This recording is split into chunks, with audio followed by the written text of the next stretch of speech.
안녕하세요. 양질의 책을 선별해서 아나운서가 읽어드리는 오디오북 당신의 귓가입니다. 오늘 읽어드릴 책은 책 읽는 사자 지음 규장에서 펴낸 신앙의 참견입니다. 크리스천들에게는 주일에 한 번 교회에서 예배 드리는 시간 외에 일주일 동안 교회 밖에서의 치열한 삶에 대한 현실적인 고민들이 있습니다. 교회 안에서 설교로 들을 수 있는 내용과 달리 이 책은 목회자 신분이 아닌 한 성도로서 교회 밖 일상 언어로 하나님의 말씀을 우리 삶에 어떻게 적용해야 할지, 주일과 평일 사이에 끊어진 다리를 재건하는 것과 같다고 저자는 설명합니다. 지금 여러분이 갖고 있는 고민은 무엇인가요? 설교가 아닌 참견으로 책 읽는 사자가 이야기해주는 현실적인 신앙의 조언들, 신앙의 참견, 함께 들어보시죠. 구독과 좋아요는 큰 힘이 됩니다.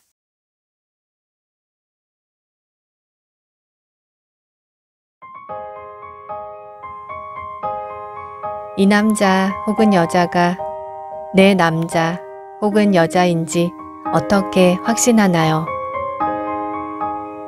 크리스천 결혼과는 내 짝은 한 명이라는 믿음, 즉 이 사람은 창세 전부터 하나님께서 나를 위해 예비하신 배우자라는 개념과 믿음이다.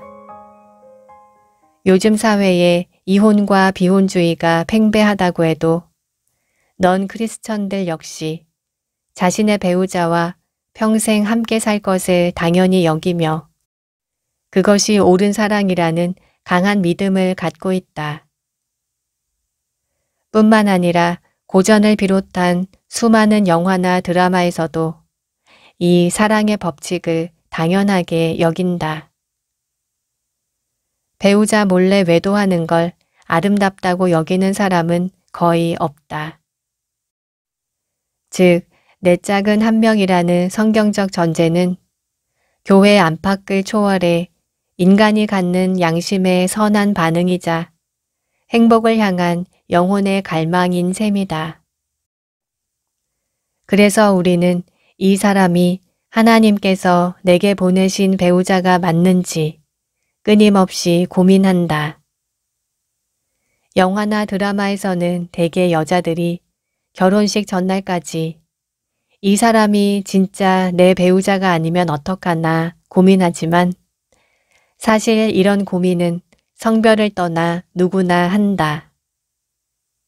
혼자 고민하거나 친구에게 상담하거나 하나님께 기도하거나 그 모양만 다를 뿐이다.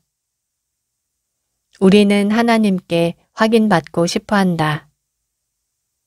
자기 마음에 이 사람이다 라는 확신이 필요하다. 그런데 흥미로운 건 그런 확신이 우리 예상보다 그리 큰 영역을 차지하지 않는다는 점이다. 쉽게 말해 확신으로 결혼했다고 이혼 안 하는 것도 아니고 확신이 없거나 긴가민가한 결혼을 했다고 이혼하는 것도 아니다. 주위를 둘러보면 충분히 목격할 수 있는 서글픈 팩트다. 안타깝게도 우리 주위에는 이혼했든 그렇지 않든 결혼 생활에 만족감이 크지 않은 크리스천이 많다. 이들은 확신 없는 결혼, 응답 없는 결혼을 해서 이런 현실에 처한 게 아니다. 오히려 그 반대인 경우가 많지 않을까.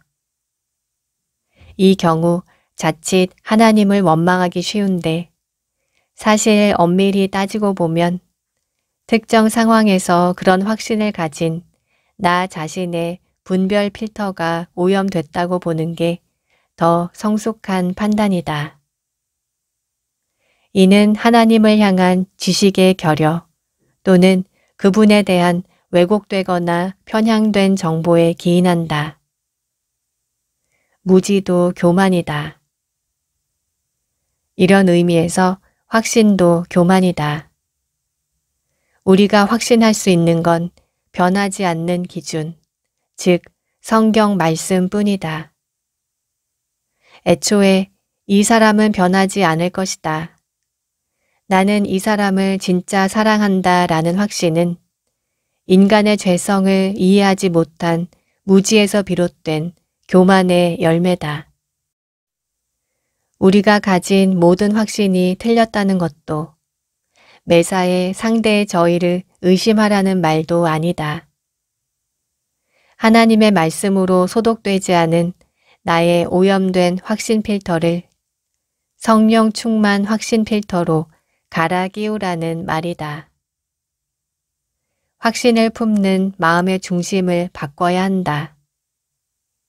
우리 영혼이 하나님의 말씀으로 가득 차면 말씀을 기준으로 사람과 상황을 분별하게 되며 그 과정에서 자기 부인과 순종의 완벽한 하모니가 인생을 더욱 선하게 인도한다. 이런 사람들은 참 만족을 누리는 결혼 생활을 할 확률이 높아진다. 즉, 확신보다 확률이 중요하다. 세상적인 사람은 세상적인 것에, 거룩한 사람은 거룩한 것에 매력을 느낀다. 마음에 무엇을 담고 있느냐에 따라 매력이라 느끼는 항목이 달라진다. 외모를 중요하게 여기는 사람은 상대 이성이 갖는 외향적인 매력에 끌린다. 돈을 중요하게 여기는 사람은 상대의 재력이 주요 매력 포인트가 된다.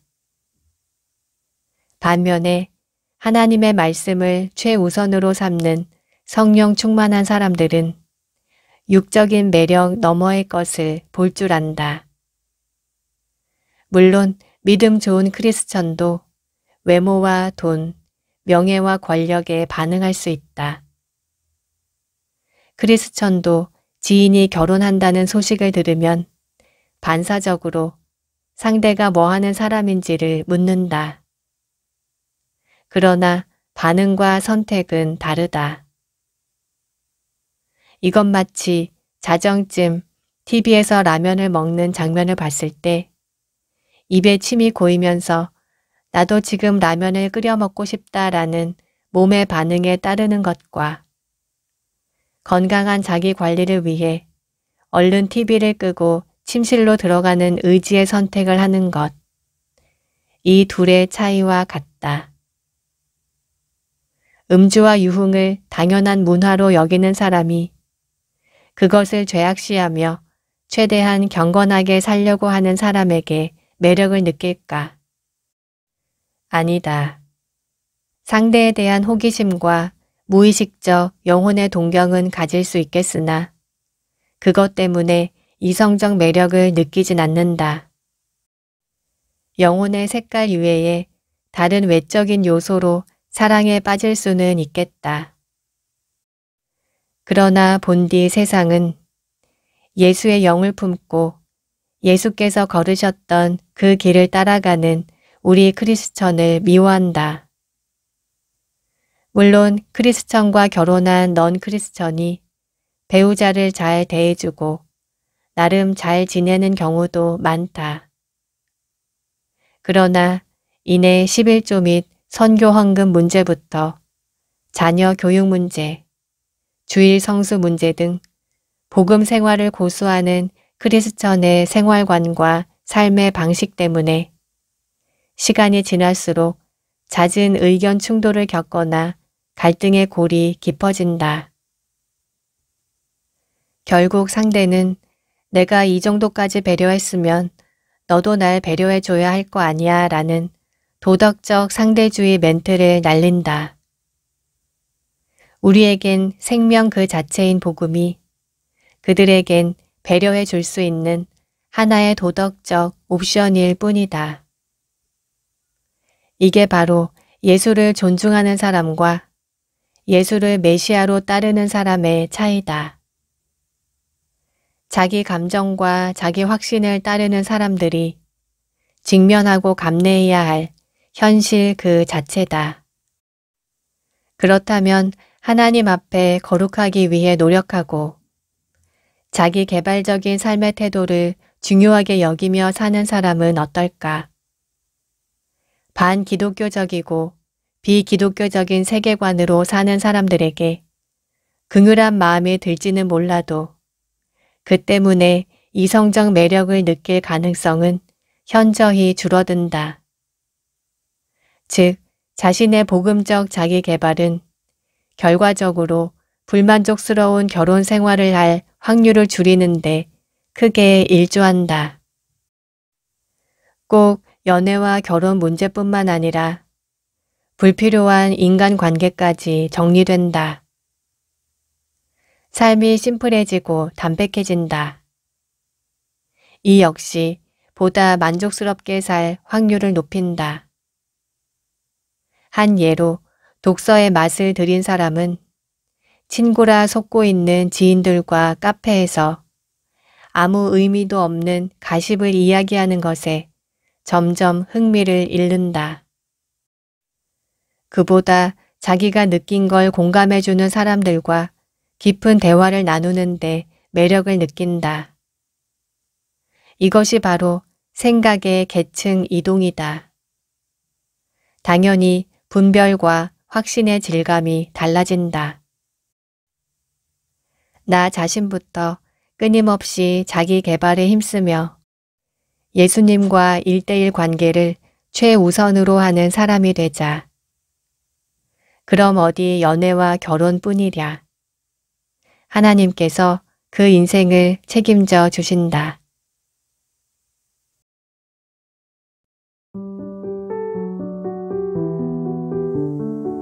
하나님의 뜻인지 내 뜻인지 어떻게 분별하나요? 크리스천으로 살아가면서 제일 많이 하는 고민은 뭘까? 아마 무엇이 하나님의 뜻인가? 하나님의 뜻과 내 뜻을 어떻게 분별할 것인가 일 것이다. 이는 신앙 수준이 높은 크리스천이라고 해서 벗어날 수 있는 문제가 아니다. 물론 성숙자와 새신자가 서로 고민하는 내용의 영적 수준이 다르겠지만 그럼에도 모두 하나님의 뜻이 무언지 갈등한다. 우리는 자칫 신앙이 좋아 보이는 사람들은 이런 고민을 안 하고도 쉽게 하나님의 뜻을 분별할 거라고 생각하는데 사실 그렇지 않다. 오히려 그런 사람일수록 하나님의 뜻을 분별하기 위해 더욱 치열하게 고민할 가능성이 크다. 이는 신앙의 성숙도를 떠나 신앙인이라면 평생 겪어야 할 문제다. 무엇이 하나님의 뜻인가를 묻는 이런 질문들에 대한 정답은 물론 케바케다. 각자 부름받은 사명, 영성의 수준, 처한 환경, 하나님과의 관계가 다르기에 바른 선택을 할 순종 사안 역시 개인에 맞춰 바라봐야 한다. 예를 들어 나서기 좋아하는 기질의 사람은 특정 상황에서 나서서 말하기보다 침묵이 순종일 수 있다. 반면 내향적인 사람은 특정 상황에서 입술을 벌려 용기 내어 말하는 게 순종일 수 있다. 개인마다 요구하시는 자기 부인 항목이 다르다.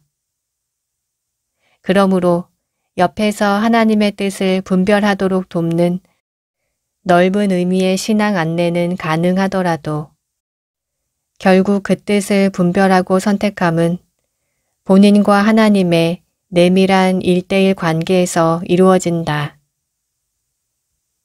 타인의 조언은 그저 조언일 뿐 신앙 여정에 유익한 지도를 얻었다 할지라도 직접 걸어가는 건 본인 몫이다. 이제 그 지도 보는 법을 알아보자. 먼저 무엇을 골라야 할지 모르겠는 경우다. 일단 고민이 복음적인지 아닌지부터 따져보자. A와 B 중에서 어떤 게 더 복음적인지 살펴봐야 한다. 사실 이 문제에서 해답을 찾는 건 쉽다. 본인이 이미 그 정답을 알고 있는 경우가 대부분이다. 문제는 본인이 그 정답과 마주할 용기가 있느냐, 더 나아가 그 정답을 겸허히 인정하고 실천할 의지가 있느냐이다. 사람은 제대로 된 정답을 알려준다고 바뀌는 존재가 아니다. 정답은 우리 주위에 널려 있다. 본인이 그 정답을 선택할 것이냐가 관건이다. 하나님께서 침묵하시는 게 아니라 스스로 의도적으로 귀를 막고 얼굴을 돌린 거다. 하나님께 묻기도 전에 이미 자기 마음이 가는 선택지가 따로 있기 때문이다. 즉, 애초에 뜻을 구하는 의도가 정말 궁금해서 하나님께 묻는 게 아니라 자기의 뜻을 관철시키려고 때를 쓰는 방식이다. 죄를 짓기 위한 일종의 명분 쌓기다. 그럼 A와 B 모두 복음적이라고 생각이 될 때는 어떻게 해야 할까? 여기에서도 마음의 동기를 살펴야 한다. 겉으로는 복음적인 것처럼 보여도 그 선택이 자신의 신앙적 평판과 체면을 위한 것은 아닌지, 즉, 이 선택이 겸손 코스프레, 믿음 좋은 신앙인 코스프레의 일환은 아닌지 점검해야 한다.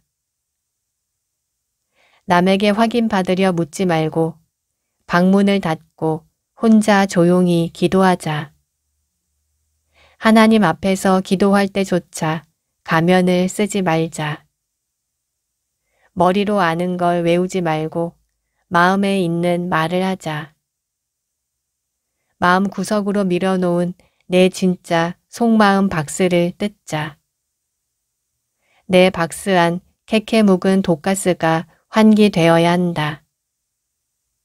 이처럼 하나님 이외의 것들로 인정받으려고 하는 마음을 모두 꺼내놓으면 분별 센서 기능이 좋아진다. 마지막 단계가 제일 어렵다.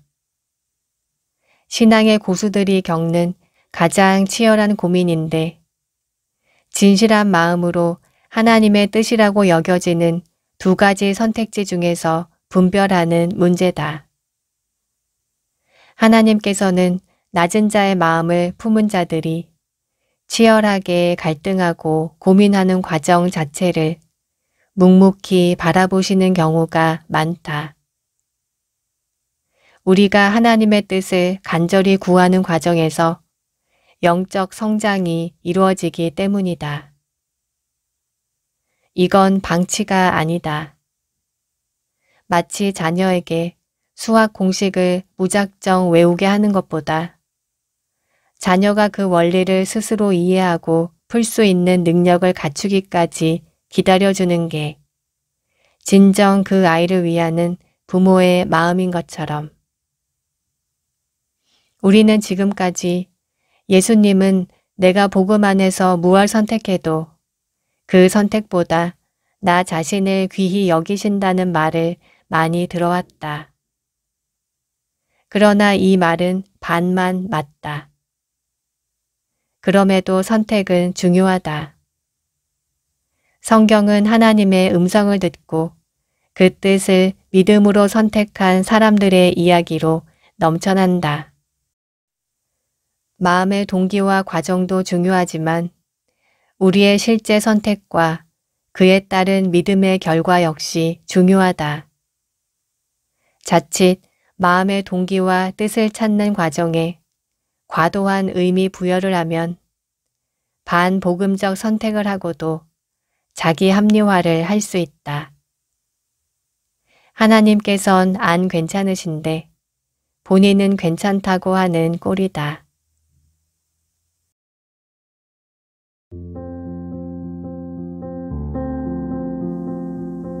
하나님은 왜 이런 고통을 주시는 건가요? 도저히 설명할 수 없는 불가항력적인 고통의 문제를 우린 어떻게 이해해야 할까? C.S. 루이스는 고통의 문제에서 친절과 사랑 개념을 비교하여 설명한다. 우리는 친절을 사랑이라고 생각할 수 있지만 친절은 사랑이 아니라 그 일부이다. 카페 바리스타를 생각해보자.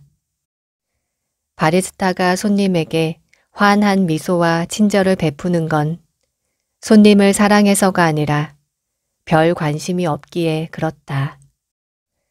또한 학교나 직장에서 평판이 매우 좋지 않은 사람, 실제로 잘못을 아무렇지도 않게 저지르는 사람이 있다고 생각해보자. 우리는 그와 마주칠 때마다 기계적인 친절을 베풀며 최대한 정서적 거리를 벌리려고 할 것이다. 만약 그의 나쁜 버릇을 고쳐주려는 마음을 먹는다면 조언자는 큰 스트레스를 감수해야 한다. 그러나 굳이 그렇게 하지 않는다. 즉, 사랑을 벗어난 친절은 당사자가 잘 되든 그렇지 않든 별 관심이 없을 때 보이는 태도다. 더 나아가 의도적으로 그와 멀어지고 싶을 때 우리는 친절이라는 무기를 사용하기도 한다. 그런데 그 평판이 매우 좋지 않은 사람의 부모는 어떨까? 그에게 무조건 친절을 베풀까? 아니다. 오히려 정반대일 가능성이 높다. 부모는 자식의 잘못된 점을 어떻게든 고쳐주기 위해 타협하지 않은 올바른 소리를 하고 자식의 경제권과 외출권을 일시적으로 제한할 수도 있다. 하지만 자식은 본인의 잘못은 생각하지 않고 부모가 나를 이해하지 못한다고, 왜 부모면서 이토록 나를 힘들고 괴롭게 하냐고 떼쓰며 반항할 것이다. 그럼에도 부모는 자식이 느끼는 괴로움과 전혀 별개로 단호한 훈육을 멈추지 않을 것이다.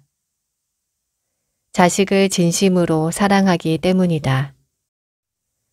우리는 저 못된 자식보다 더하면 더했지 덜하지 않다. 평판이 안 좋은 사람 정도가 아니라 죄인이다. 우리에게 뜯어 고쳐야 할 죄된 습관이 얼마나 많은가.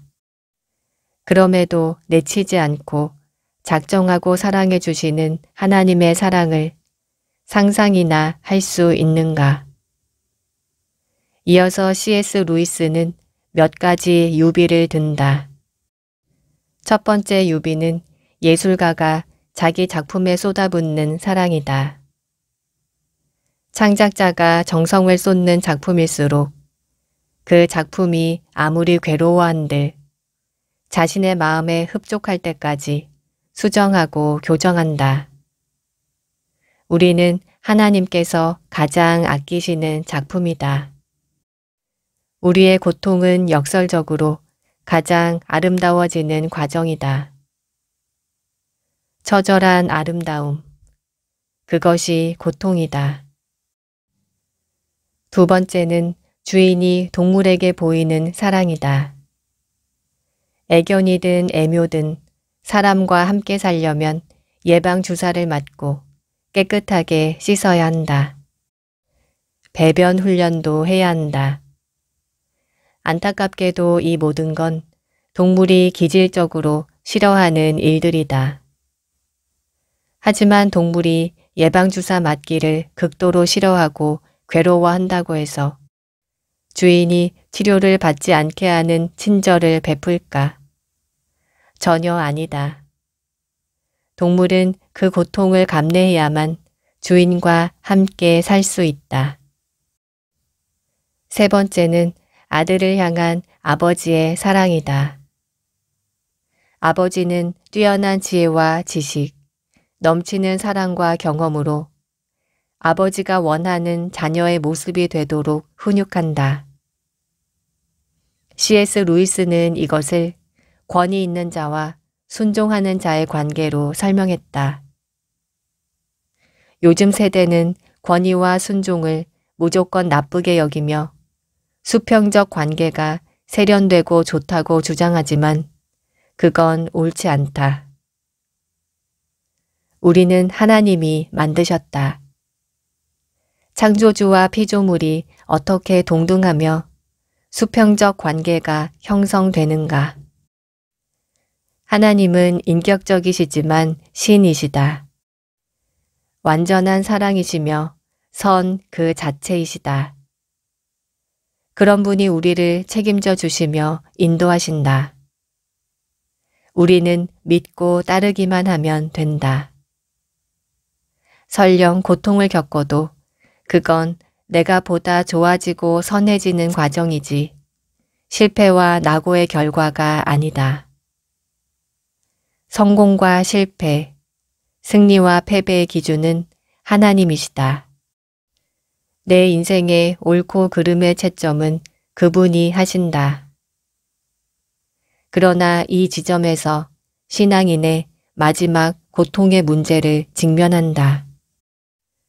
도저히 사람의 머리로는 이해할 수 없는 불가항력적인 고통을 마주하면 기도할 정신이 없고 기도할 마음도 안 생긴다. 하루하루가 지옥이다. 말씀을 펼쳐도 눈에 안 들어오고 말씀을 들어도 귀에 안 들린다. 말씀만이 위로가 되는 걸 머리로는 아는데 실제로는 위로가 안 된다. 걷고 걷고 또 걸어도 도저히 터널의 끝이 보이지 않는다.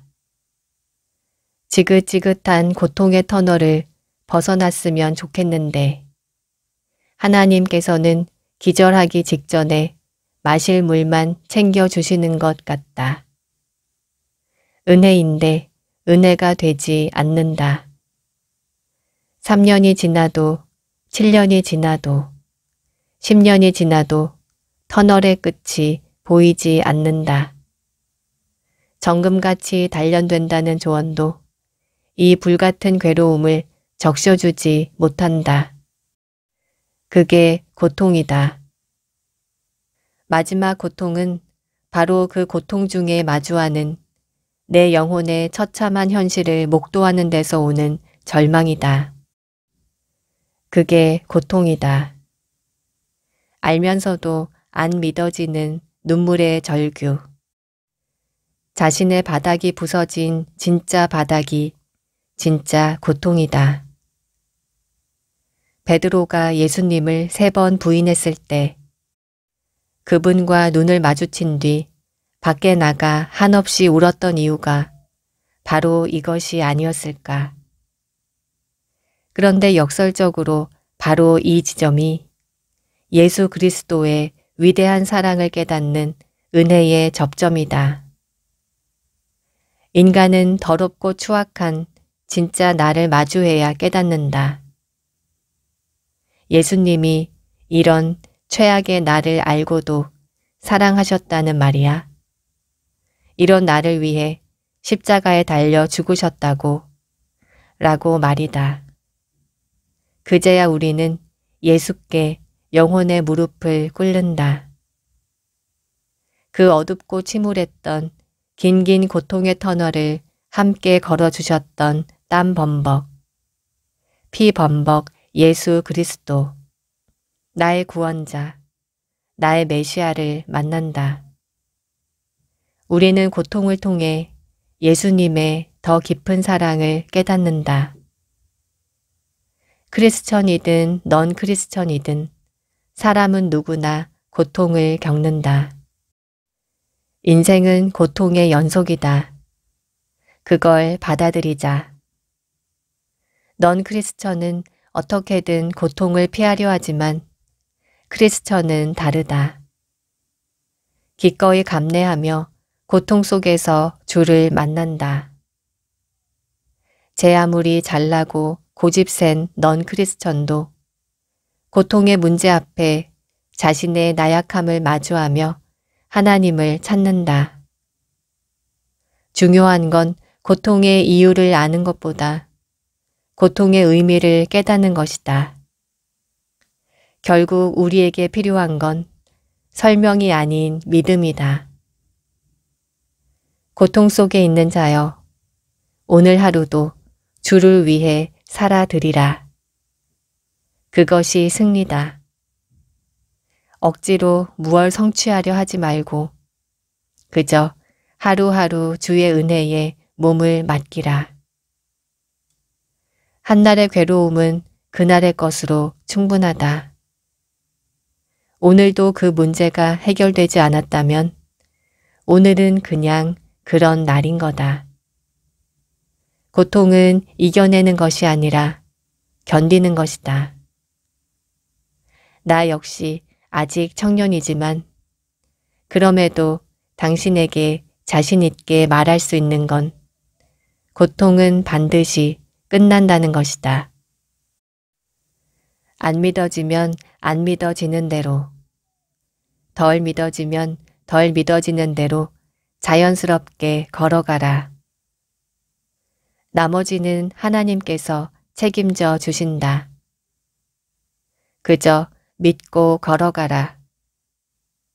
때가 되면 겸허히 깨닫는다. 이 세상은 각자의 고통 속에서 만난 예수님을 증거하는 사람들로 가득하다. 당신도 마찬가지다. 그러니 그 고통 속에서 예수님을 만나라. 이것이 고통이 처절하게 아름다운 이유다.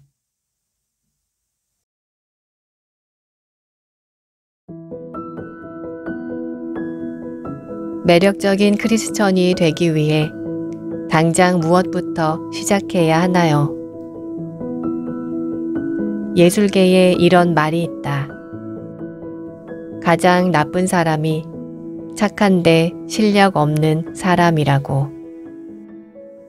영화나 공연은 수십 명의 전문가가 공동 작업해서 출품하는 종합 예술이기에 한 사람의 미숙한 마인드에서 나오는 비전문성이 모두에게 치명적 손해를 입힐 수 있기 때문이다. 어디 예술계뿐이랴.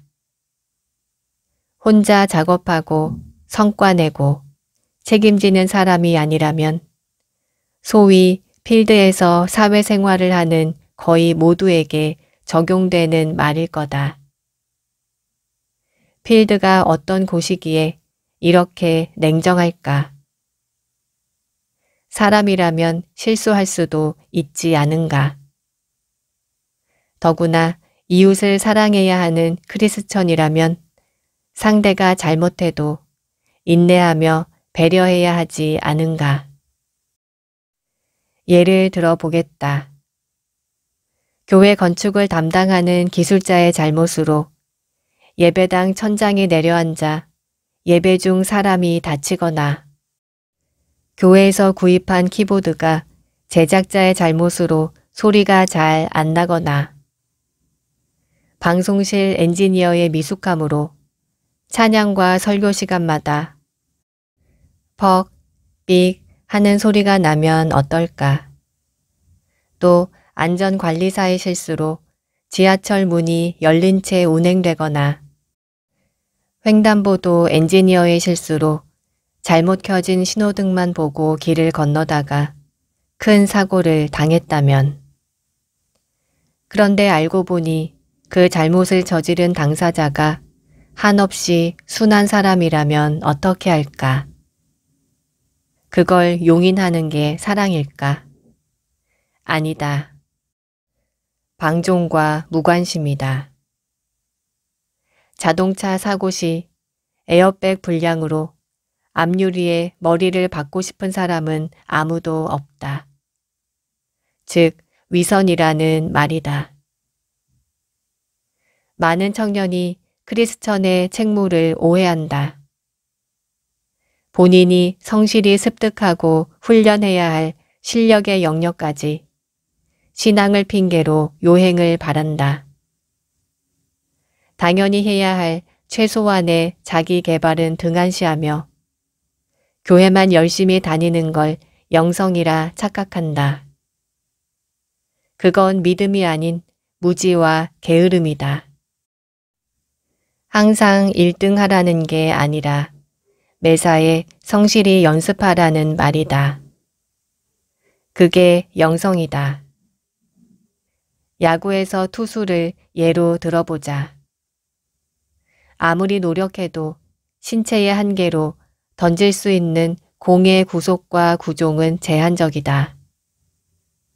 또 아무리 최선을 다해도 어느 날은 제구가 잘 되고 어느 날은 안 되기 마련이다. 또 역전 홈런을 맞아 패전 투수가 될 수도 있고 뜻밖의 부상을 입을 수도 있다. 이 상황에서 우리가 쌓아야 할 실력은 무엇일까? 첫째, 스스로 자신의 한계를 설정하지 말고 연습이든 실전이든 매사에 최선을 다한다. 둘째, 컨디션이 좋은 날과 나쁜 날의 실력 차를 줄이기 위해 반복 연습을 게을리하지 않는다. 셋째, 경기 중에는 최선을 다해 공을 던지되 경기 결과는 하나님의 영역임을 겸허히 인정한다. 오늘 하루 그 자체에 대한 영광을 올려드린다.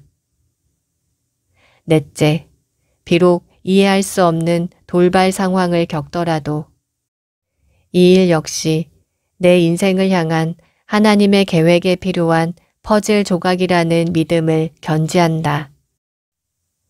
다섯째, 부상으로 재활 치료를 받든 은퇴 후 지도자 과정 등 새로운 도전을 하든 선수 시절의 마음으로 언제나 최선을 다한다.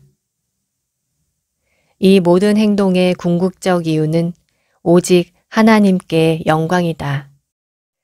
이처럼 크리스천에게는 공을 잘 던지는 것과 마음을 지키는 것 모두가 실력이다. 이것이 바로 영성이다. 다윗의 물맷돌을 생각해보자. 세계적인 베스트셀러 작가이자 크리스천 석학인 말콤 글래드웰의 다윗과 골리앗을 보면 당시 투석은 엄청난 기술과 연습을 필요로 했다고 한다. 성경의 투석병을 머리카락도 맞힐 수 있는 명수라고 묘사할 정도다. 말콤 글래드웰이 투석병 다윗의 물맷돌 모션을 어떻게 과학적으로 분석했는지 아래 내용을 읽어보자. 다윗은 골리앗을 향해 달려갔다. 갑옷을 입지 않았기 때문에 속도와 기동성이 있었다. 그는 물매에 돌을 장전하고 휙휙 돌렸다. 그는 골리앗의 신체에서 유일한 취약 지점인 이마를 노리고 초당 67번 회전할 때까지 점점 더 빨리 물매를 돌렸다. 이스라엘 국방군의 탄도학 전문가인 에이탄 허시는 최근 1년의 계산을 통해 전문 투석병이 35m 거리에서 날린 보통 크기의 돌이 초속 34m로 골리앗의 머리를 맞힐 수 있다는 사실을 보여주었다. 이는 골리앗의 두개골을 관통해서 의식불명에 빠뜨리거나 심지어 죽이고도 남을 만한 위력이었다. 대인 저지력 면에서 이는 중간 크기의 현대 권총과 맞먹는 것이다. 세 가지 유추가 가능하다. 첫째, 다윗은 가만히 있고 하나님께서 다윗의 신체를 직접 움직여 물매를 골리앗 이마 정중앙에 던지셨다. 마치 아바타를 조종하듯 말이다. 둘째, 다윗의 물맷돌의 정확도와 파워에 상관없이, 즉 다윗의 물매 실력과는 무관하게 그가 던진 돌이 골리앗 이마에 박혔다. 셋째, 다윗은 여태껏 성실히 연습하고 훈련해 왔듯 용맹하게 물매를 돌려 돌을 던졌고 그 돌을 이마에 정통으로 맞은 골리앗이 죽었다. 마치 실력이 출중한 양궁 선수가 관역 정중앙에 화살을 꽂듯 말이다.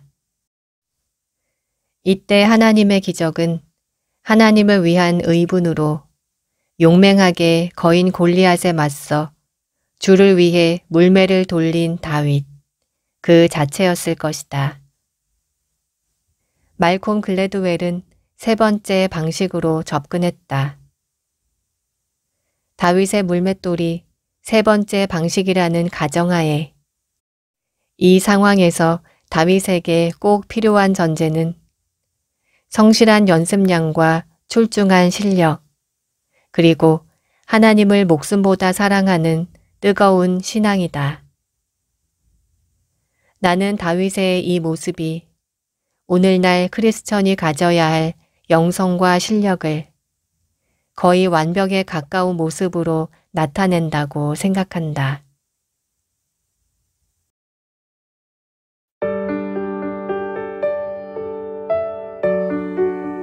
책 읽는 사자의 신앙의 참견이었습니다. 크리스천은 배우자뿐 아니라 사람들과의 관계에서 또 나의 미래와 인생에 대해 넌 크리스천과 비슷하면서도 조금 다른 고민을 합니다. 매 순간 선택의 기로에서 어떻게 하면 성경 말씀을 나의 실제 삶에 적용할 수 있을지, 또 이것이 과연 하나님 앞에서 옳은 모습인지 고민하게 되는데요. 알지만 짐짓 외면하는 나의 연약함을 마주할 용기, 그리고 고통 앞에서 오히려 하나님의 은혜를 구하는 마음을 다잡을 수 있게 해주는 현실적이지만 따뜻한 조언이었습니다. 저자의 말처럼 대한민국의 크리스천으로 큰 은혜를 누리고 있는 만큼 더 열심히 배우고 더 알리며 살아내는 복음의 야성과 지성을 겸비한 저와 여러분이 될 수 있기를 바랍니다. 당신의 귓가에였습니다. 함께 들어주신 여러분 고맙습니다.